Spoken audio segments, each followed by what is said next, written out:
Bienvenue sur le podcast de la paye facile. Je suis la narratrice et je suis heureuse de vous présenter les conseils d'Anthony Rocca. Vous pouvez retrouver l'ensemble des conseils à l'adresse la-paye-facile.com. Vous pouvez aussi vous inscrire à la newsletter. La newsletter par mail vous offre tous les jours des conseils et des offres promotionnelles. Sans plus tarder, voici le sujet du jour. Le CDD pour remplacement et les mentions obligatoires. Le CDD pour remplacement permet à l'entreprise de remplacer un salarié absent par un autre salarié.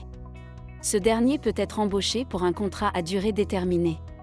Pour ne pas que le contrat soit qualifié en CDI, il vaut mieux respecter les mentions obligatoires lors de la rédaction du contrat de travail. Le CDD pour remplacement, c'est quoi ? Lorsqu'un salarié est absent, une société peut embaucher pour la durée de l'absence un salarié en CDD.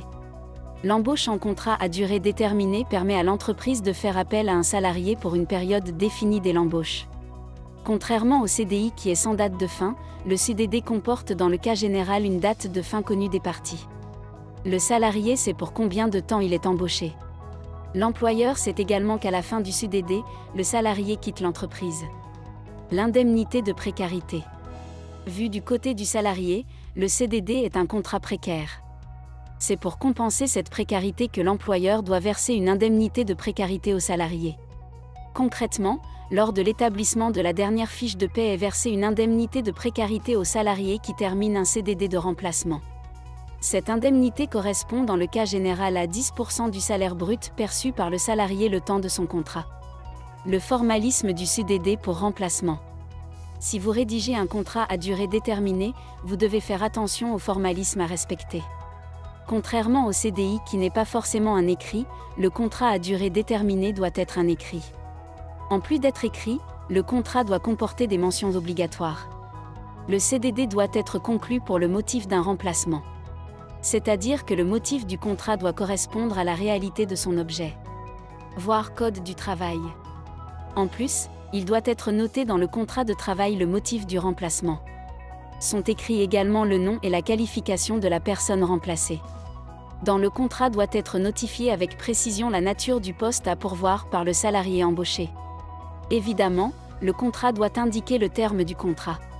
Bien sûr, l'employeur peut décider de ne pas respecter le formalisme et les mentions obligatoires du CDD de remplacement. Les risques auxquels s'expose l'entreprise si elle ne respecte pas le formalisme. Le fait de ne pas respecter les règles imposées par le Code du travail expose l'entreprise à une requalification du CDD en CDI. C'est-à-dire que le contrat de travail ne sera pas vu comme un contrat à durée déterminée mais comme un contrat à durée indéterminée. Concrètement, si le salarié va au prud'homme et obtient la requalification de son CDD de remplacement alors pour l'employeur.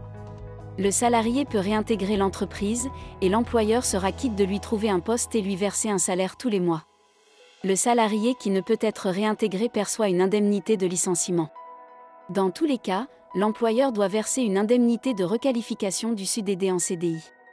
Pour recevoir tous les jours des conseils et des offres promotionnelles pour réussir à devenir gestionnaire de paye, abonnez-vous à la newsletter d'Anthony Rocca.